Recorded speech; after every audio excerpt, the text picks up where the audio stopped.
ಅಂದು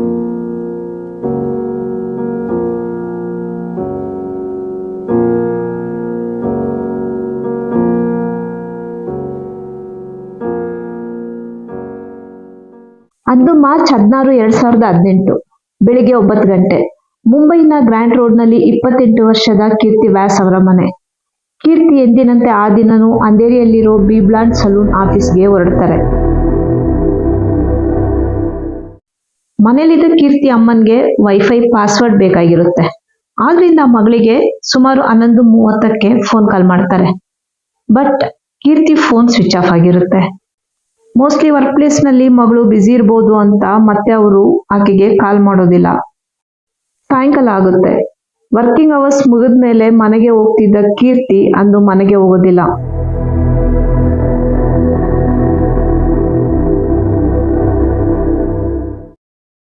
family members panic ಆಗಿ ಕೀರ್ತಿಗೆ ಕಾಲ್ ಮಾಡಿದಾಗ ಆಕೆಯ ಫೋನ್ ಆಫ್ ಆಗಿರುತ್ತೆ.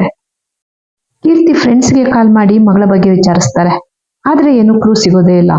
ಕೊನೆಗೆ ಆಫೀಸ್ HR ಮ್ಯಾನೇಜರ್ಗೆ ಕಾಲ್ ಮಾಡಿದಾಗ ಆಕೆ ಇವತ್ತು ಆಫೀಸ್ಗೆ ಬಂದಿಲ್ಲ ಅಂತ ಹೇಳ್ತಾರೆ. ವಿಷಯನ ಕೇಳಿ ಎಲ್ಲರೂ ಬೆಚ್ಚಿ ಬೀಳ್ತಾರೆ. ಎಲ್ರೂ ಇಡೀ ರಾತ್ರಿ ಕಾಯ್ತಾರೆ. ಬೆಳಿಗ್ಗೆ ಮನೆಯಿಂದ ಹೊರ ಬಂದಿದ್ದ ಕೀರ್ತಿ ರಾತ್ರಿ ಕಳೆದ್ರೂ ಮನೆಗೆ ವಾಪಸ್ ಬರೋದಿಲ್ಲ.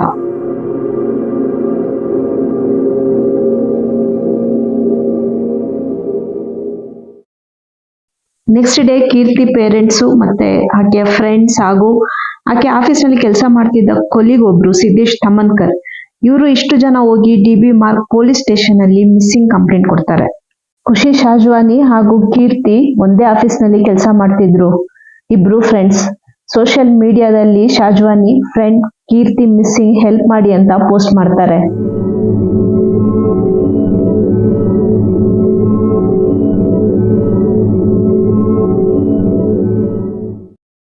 ಕೀರ್ತಿ ವ್ಯಾಸ್ ಅಮ್ಮ ಆಕೆಗೆ ಕಾಲ್ ಮಾಡಿದಾಗ ಕೀರ್ತಿ ಫೋನ್ ಸ್ವಿಚ್ ಆಫ್ ಆಗಿತ್ತು.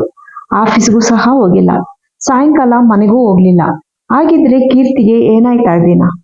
ಸತ್ಯ ಘಟನೆಗಳು, ರಿಯಲ್ ಸ್ಟೋರೀಸ್ ನಿಮ್ಮ ಮುಂದೆ, ಡಾರ್ಕ್ ಸ್ಟೋರೀಸ್.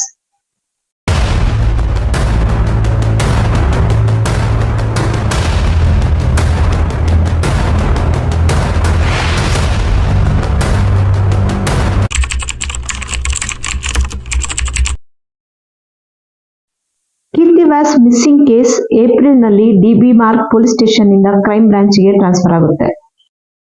ಇನ್ವೆಸ್ಟಿಗೇಟಿವ್ ಟೀಮ್ ಅಂಧೇರಿಯಲ್ಲಿ ಕೀರ್ತಿ ವರ್ಕ್ ಮಾಡ್ತಿದ್ದ ಬಿ ಬ್ಲಾಂಡ್ ಸಲೂನ್ಗೆ ಹೋಗ್ತಾರೆ. ಅಲ್ಲಿ ಆಕೆಯ ಕ್ಲೋಸ್ ಫ್ರೆಂಡ್ಸ್ ಆಗಿದ್ದ ಸಿದ್ದೇಶ್ ತಮನ್ಕರ್ ಹಾಗೂ ಖುಷಿ ಶಾಜ್ವಾನಿ ಅವ್ರನ್ನ ಇಂಟರೋಗೇಟ್ ಮಾಡ್ತಾರೆ. ಆಗ ಅವರು ಮೇ 16ನೇ ತಾರೀಕು ನಾವಿಬ್ರು ಮೆರೈನ್ ಡ್ರೈವ್ಗೆ ಹೋಗಿದ್ವಿ. ಆನ್ ದಿ ವೇ ಕೀರ್ತಿನ ಅವರ ಮನೆ ಹತ್ರ ಹೋಗಿ ಪಿಕಪ್ ಮಾಡ್ಕೊಂಡ್ವಿ. ಕೀರ್ತಿ ಗ್ರ್ಯಾಂಡ್ ರೋಡ್ ರೈಲ್ವೆ ಸ್ಟೇಷನ್ ಹತ್ರ ನನ್ನನ್ನ ಡ್ರಾಪ್ ಮಾಡಿ ಅಂತ ಕೇಳ್ಕೊಂಡಾಗ ನಾವಿಬ್ರು ಯಾಕೆ ಅಂತ ಕೇಳಿದ್ದು. ಆಗ ಅವರು ಒಬ್ಬರನ್ನ ನಾನು ಮೀಟ್ ಮಾಡಬೇಕು ಅಂತ ಹೇಳಿ ಅಲ್ಲಿ ಇಳ್ಕೊಂಡ್ರು ಅಂತ ಹೇಳ್ತಾರೆ. ಪೊಲೀಸ್ ಟೀಮ್ ಕೀರ್ತಿ ಮನೆ ಹತ್ರ ಇದ್ದ CCTV ಫುಟೇಜ್ ನ ಚೆಕ್ ಮಾಡಿದಾಗ ಮಾರ್ಚ್ 16ರಂದು ಕೀರ್ತಿ ಒಂದು ಎಕೋ ಸ್ಪೋರ್ಟ್ ಕಾರನ್ನ ಹತ್ತಿದ್ದು ಅದರಲ್ಲಿ ಸಿದ್ದೇಶ್ ತಮನ್ಕರ್ ಹಾಗೂ ಖುಷಿ ಶಾಜ್ವಾನಿ ಅವರ ಜೊತೆಗೆ ಹೋಗಿದ್ದು ಕನ್ಫರ್ಮ್ ಆಗುತ್ತೆ. ನೆಕ್ಸ್ಟ್ ಗ್ರ್ಯಾಂಡ್ ರೈಲ್ವೆ ಸ್ಟೇಷನ್ಗೆ ಹೋಗಿ ಸರೌಂಡಿಂಗ್ CCTV ಫುಟೇಜ್ ನ ಎಕ್ಸಾಮಿನ್ ಮಾಡ್ತಾರೆ. ಆ ರೀತಿ ತರೋವಾಗಿ ಚೆಕ್ ಮಾಡಿದಾಗ ಕೀರ್ತಿ ರೈಲ್ವೆ ಸ್ಟೇಷನ್ ಅಲ್ಲಿ ಇಳ್ಕೊಂಡೇ ಇರೋದಿಲ್ಲ. ಅದನ್ನ ಕನ್ಫರ್ಮ್ ಮಾಡ್ಕೊಂತಾರೆ. ಶಾಜ್ವಾನಿ ಹಾಗೂ ತಮನ್ಕರ್ ಹತ್ರ ಇದರ ಬಗ್ಗೆ ಕ್ವಶನ್ ಆಗಿದಾಗ ಕೀರ್ತಿ ಮೊದಲು ಗ್ರ್ಯಾಂಡ್ ರೋಡ್ ರೈಲ್ವೆ ಸ್ಟೇಷನ್ ಅಲ್ಲಿ ಡ್ರಾಪ್ ಮಾಡೋದಕ್ಕೆ ಹೇಳಿದ್ದು ನಿಜ. ಆದ್ರೆ ಯಾಕೋ ಗೊತ್ತಿಲ್ಲ ಮಧ್ಯದಲ್ಲೇ ನವಜೀವನ್ ಸೊಸೈಟಿ ಹತ್ರ ಇಳ್ಕೊಂತೀನಿ ಅಂತ ಹಿಡ್ಕೊಂಡ್ರು ಅಂತ ಸ್ಟೇಟ್ಮೆಂಟ್ ಅನ್ನ ಚೇಂಜ್ ಮಾಡ್ತಾರೆ. ಇವರಿಬ್ಬರ ಮೇಲೆ ಇನ್ವೆಸ್ಟಿಗೇಟರ್ಸ್ಗೆ ಅನುಮಾನ ಬರುತ್ತೆ. ತಮನ್ಕರ್ ಹಾಗೂ ಶಾಜ್ವಾನಿ ಕೀರ್ತಿ ಮಿಸ್ಸಿಂಗ್ ಆಗಿದ್ದ ದಿನ ಎಲ್ಲೆಲ್ಲಿ ಹೋಗಿದ್ರು ಅನ್ನೋ ಎವಿಡೆನ್ಸ್ ನ ಕಲೆಕ್ಟ್ ಮಾಡಿದಾಗ ಆ ದಿನ ಸಾಯಂಕಾಲ ಮಾಹುಲ್ ವಿಲೇಜ್ಗೆ ಹೋಗಿದ್ರು ಅನ್ನೋದನ್ನ ಕನ್ಫರ್ಮ್ ಮಾಡ್ಕೊಂತಾರೆ.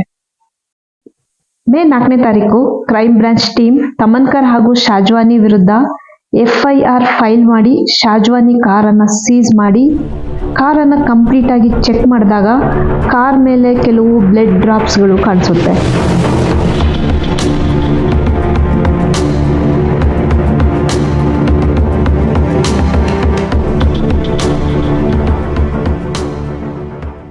ಬ್ಲಡ್ ಡ್ರಾಪ್ಸ್ ನ ಕಲೆಕ್ಟ್ ಮಾಡಿಕೊಂಡು ಫಾರೆನ್ಸಿಕ್ ಎಕ್ಸಾಮಿನೇಷನ್ ನಡೆಸಿದಾಗ ಬ್ಲಡ್ DNA ರಿಪೋರ್ಟ್ ಹಾಗೂ ಕೀರ್ತಿ ಅಮ್ಮನ DNA ಬ್ಲಡ್ ರಿಪೋರ್ಟ್ಗೆ ಮ್ಯಾಚ್ ಆಗುತ್ತೆ. ಹಾಗಿದ್ರೆ ಕಾರ್ ಮೇಲೆ ಇದ್ದಿದ್ದು ಕೀರ್ತಿಯ ಬ್ಲಡ್. ಇಮಿಡಿಯೇಟ್ ಆಗಿ ತಮನ್ಕರ್ ಹಾಗೂ ಶಾಜ್ವಾನಿಯನ್ನ ಕಸ್ಟಡಿಗೆ ತಗೊಂಡು ಇಂಟರಾಗೇಟ್ ಮಾಡ್ತಾರೆ. Shocking truth ಹೊರಬರುತ್ತೆ.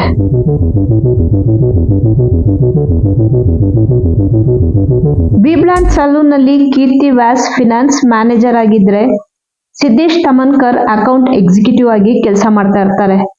ಕೆಲವು ತಿಂಗಳಿಂದ ಅವರಿಗೆ ಟಾರ್ಗೆಟ್ಸ್ ಅನ್ನ ಮೀಟ್ ಮಾಡೋದಕ್ಕೆ ಆಗೋದಿಲ್ಲ. ಹಾಗೆ ವರ್ಕ್ ನಲ್ಲಿ ಸಹ ಕಂಟಿನ್ಯೂಸ್ ಆಗಿ ಎರರ್ ಗಳನ್ನ ಮಾಡ್ತಾ ಇರ್ತಾರೆ. ಇದರಿಂದ ಕೀರ್ತಿ ತಮನ್ಕರ್ಗೆ ವಾರ್ನ್ ಮಾಡ್ತಾರೆ. ಮಾರ್ಚ್ 16ನೇ ತಾರೀಕೊಳಗೆ ನಿನ್ನ ಪರ್ಫಾರ್ಮೆನ್ಸ್ ನ ಇಂಪ್ರೂವ್ ಮಾಡ್ಕೋ, ಇಲ್ಲಾಂದ್ರೆ ಟರ್ಮಿನೇಷನ್ ಫೇಸ್ ಮಾಡ್ಬೇಕಾಗುತ್ತೆ ಅಂತ ವಾರ್ನ್ ಮಾಡ್ತಾರೆ. 43 ವಯಸ್ಸಿನ ಖುಷಿ ಶಾಜ್ವಾನಿ ಅಕಾಡೆಮಿಕ್ ಮ್ಯಾನೇಜರ್ ಆಗಿರ್ತಾರೆ. ಇವರಿಗೆ ಮದುವೆ ಆಗಿ ಆಲ್ರೆಡಿ ಟೀನೇಜ್ ಮಗ ಸಹ ಇರ್ತಾರೆ. ಶಾಜ್ವಾನಿ ತಮನ್ಕರ್ ಜೊತೆ ಅನೈತಿಕ ಸಂಬಂಧವನ್ನ ಬೆಳೆಸ್ಕೊಂಡಿರ್ತಾರೆ. ಕೀರ್ತಿ ತಮನ್ಕರ್ಗೆ ನೋಟಿಸ್ ಕೊಟ್ಟಾಗ ಶಾಜ್ವಾನಿ ಎಲ್ಲಿ ತಮನ್ಕರ್ ಕಳ್ಕೊಂಡ್ಬಿಡ್ತೀನಿ ಅಂತ ಎದುರ್ಕೊಂತಾರೆ. ಆಗ ಇಬ್ರು ಸೇರಿ ಒಂದು ಟೆರಿಫೈ ಪ್ಲಾನ್ ಮಾಡ್ತಾರೆ.